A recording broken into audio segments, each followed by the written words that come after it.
guys. After a very long season, it is finally time for the college football playoffs. And my Oregon Ducks and my Miami Hurricanes will be in the race for a national title.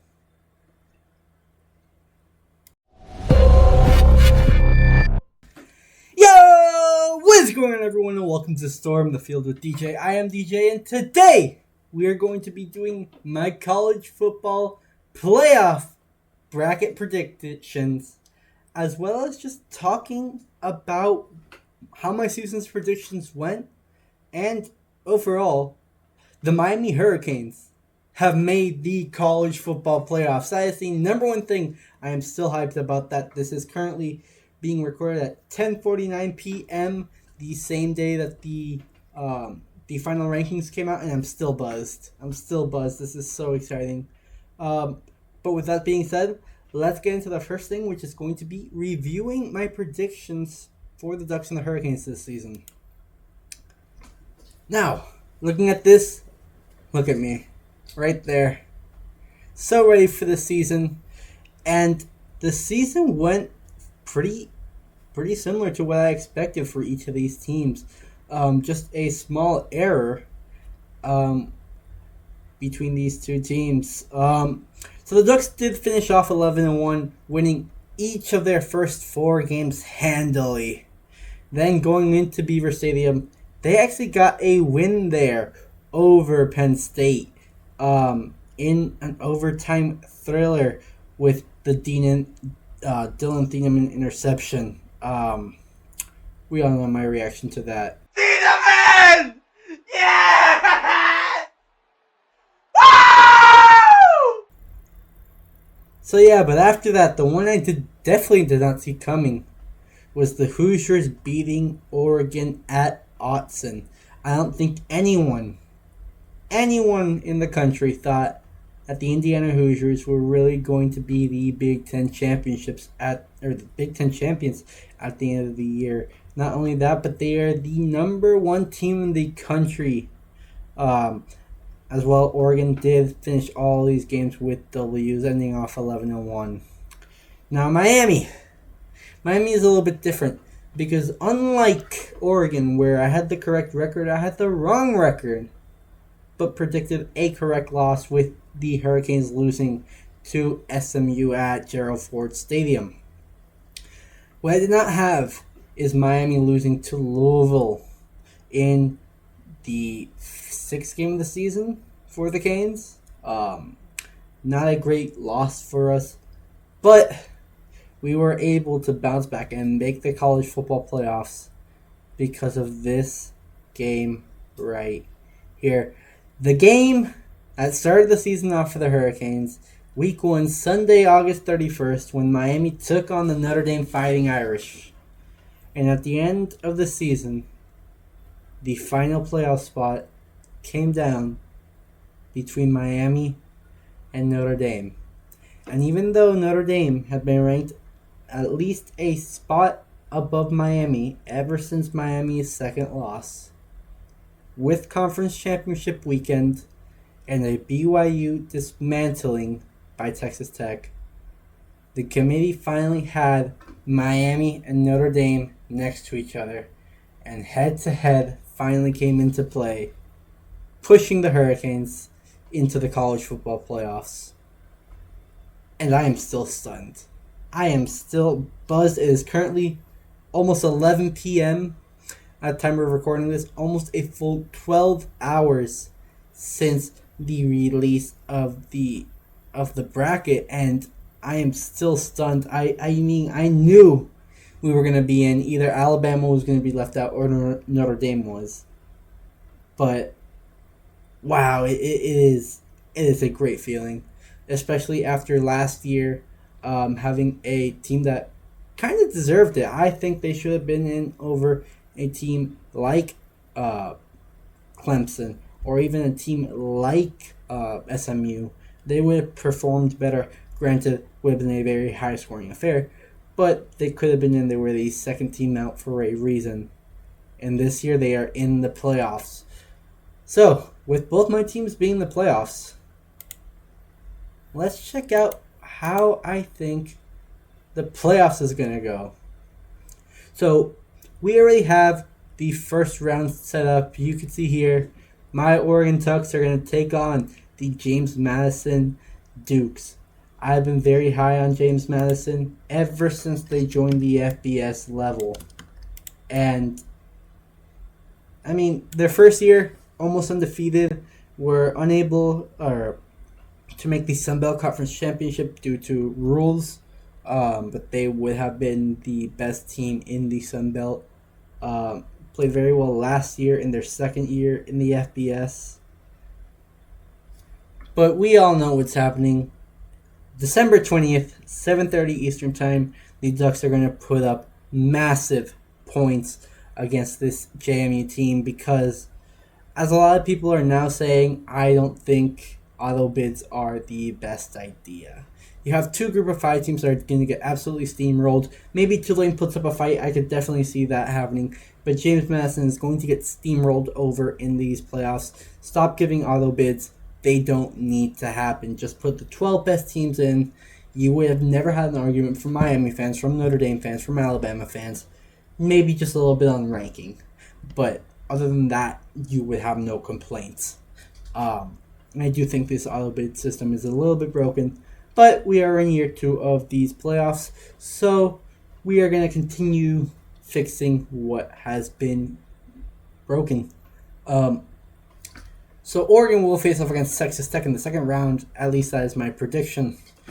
Then we have the only game to be played on the 19th of December, which is Alabama-Oklahoma, a rematch taking place in Norman this time. And then we know what happened in the first matchup, and that is that Alabama fell at home to Oklahoma, and I predict that happening again. I think John Mateer is going to be able to get it done. Alabama has looked very sloppy at the end of the season.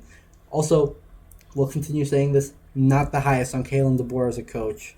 I don't think he is that great. He had that magical year at Washington with Penix, and that's about all that he has done.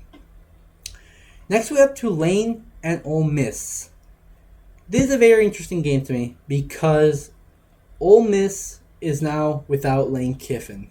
All their players are still hitting the field. But how does that coaching change before the playoffs, not even mid-season, before the playoffs, going to affect this team? Tulane is not a team that you could just laugh at. They are a decent group of 5 team. Honestly, they could be a Power 4 team. I think they could be in the ACC and honestly be better than some of the teams in the conference. But Ole Miss, Trinidad Chambliss, I think that they are too talented to lose this game to Tulane, especially in Oxford. Give me Ole Miss to move on. Now we got the game between the two teams that beat Notre Dame this season, Miami and Texas A&M. Both these teams are outstanding. Miami's defense is on point. They have the best defensive line in the country, if not defensive line, at least the best defensive edge with Ruben Bain and Keith Menzador. A&M, it's not Satania, it's Mario Craver and Marcel Reed, insane, as well as Casey Concepcion. They are amazing on that Texas A&M offense. So who gets the win here? I have fandom kicking in right now saying Miami will win. But that's also where my gut is going. I gotta say Miami wins this one in Kyle Field. I think Miami is going to be a troublesome team in these playoffs. They can make a deep run here as a low seed. They are definitely a team you want to look out for, and definitely not a team you want to be playing. Next up, we got Oregon against Texas Tech. Texas Tech, good. I have not seen a huge amount of them this season. Not been watching their games a lot. I know that they are very good. One loss coming to a good Arizona State team. Good being a bit of a stretch.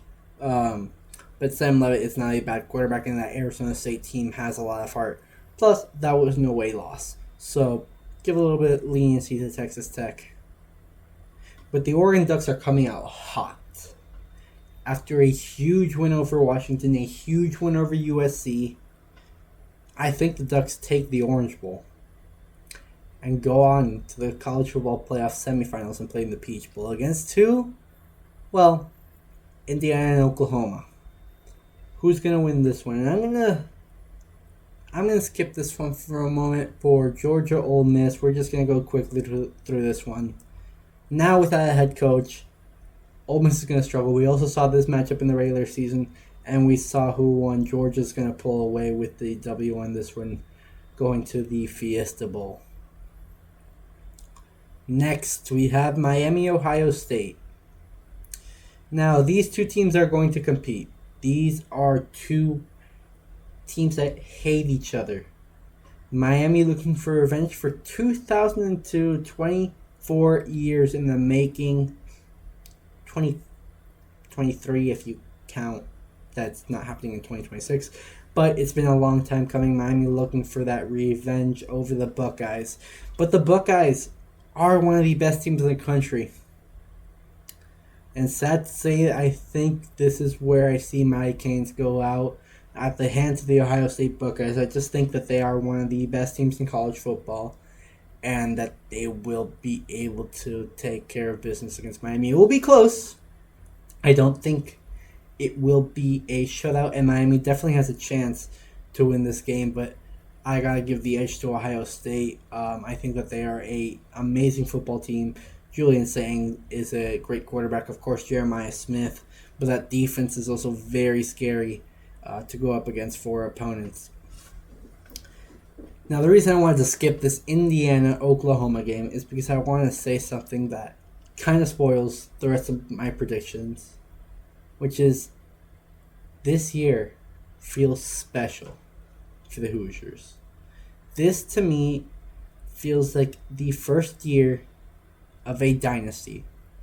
Like, if you're watching an ESPN documentary on a dynasty, this feels like it. This feels like storybook dynasty year one. Kirk Cignetti comes into a program that is beaten down at IU, turns around the program, able to make the college football playoffs in year one under Cignetti. Falls short against Notre Dame next year. Untested. And finally gets a test against a top 10 team in Illinois. And absolutely smokes them. And Illinois goes down, and now Indiana up into the top 15. Then after rising and rising and rising into the top 10, they go into a place known to be loud, known to be one of the toughest places to play. A game where College Game Day is being held against the Oregon Ducks. And they show dominance in that game. And finally, in the conference championship, which the school program has not won outright for almost 100 years, just under 80 years, they take it to the number one team in the country and beat them. And are the only undefeated team left during the regular season, or to end off the regular season before entering the playoffs. This to me feels storybook for Indiana. And so, spoiler alert, my pick for the 2026 national champion is the Indiana Hoosiers.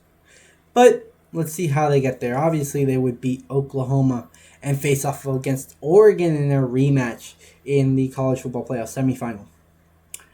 Now, Ohio State, Georgia would be the next matchup. I would have Indiana already beating Oregon. They were able to beat Oregon at home at a neutral field. The job should be done for Indiana, and they would be heading to the College Football National Championship. Now, Georgia, Ohio State. Ohio State is one of the best teams in the country, and there is no doubt in anyone's mind about that, especially after the fight that they put up against Indiana. And no one believes that Georgia's a pushover.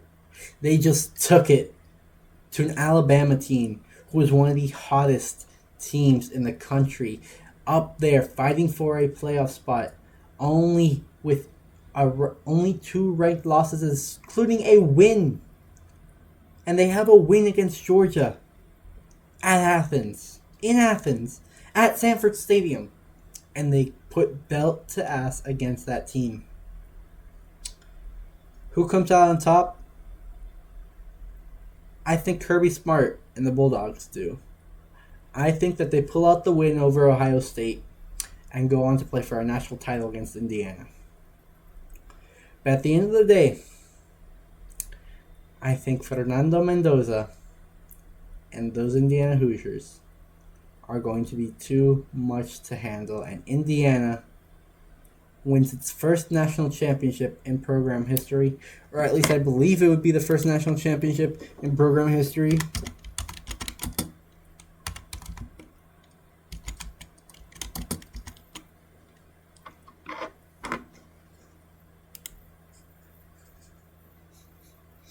Never won a national championship. I was right. First national championship in program history. Feels storybook to me. And if I've learned something in sports, it's that fairy tales come true every once in a while. And I believe it will for Indiana this season. While I hate that it knocks out my Ducks, and I hate that the Canes will probably not win a national title this year, it feels special for the Hoosiers. And I would be happy with the Hoosiers winning the national title. Obviously, not as happy if the Canes or the Ducks won it, but I'd be happy. The only 2 teams I would prefer, besides mine, are honestly JMU and Tulane. Only 2 teams I would prefer to win a national title over Indiana. Of course, excluding Miami and Oregon. But that's just my opinion. I think Indiana goes on a run this season and wins the national title. Now, one thing to note, my theory on the issue is not the seeding, but the issue is the bye, could still be 100% true, in which case we are going to do another bracket. Obviously, first round stay the same. Oklahoma, Oregon, Ole Miss, and Miami all move on. And my theory, if it holds true, says that Oregon, Oklahoma, Ole Miss, and Miami will all move to the college football semifinals. That is what happened last year, as no bye week team actually won their first playoff game. Now, between Oklahoma and Oregon, I think Oregon has the edge.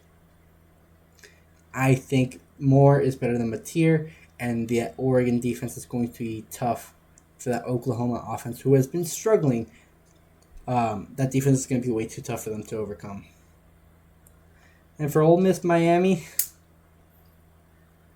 Ole Miss doesn't have a coach. They are going to be outcoached by Mario Cristobal.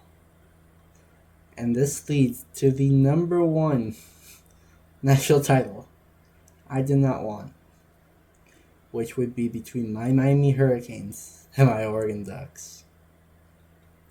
So let's hope that this bye week curse isn't real, and that at least Georgia could be able to get it done.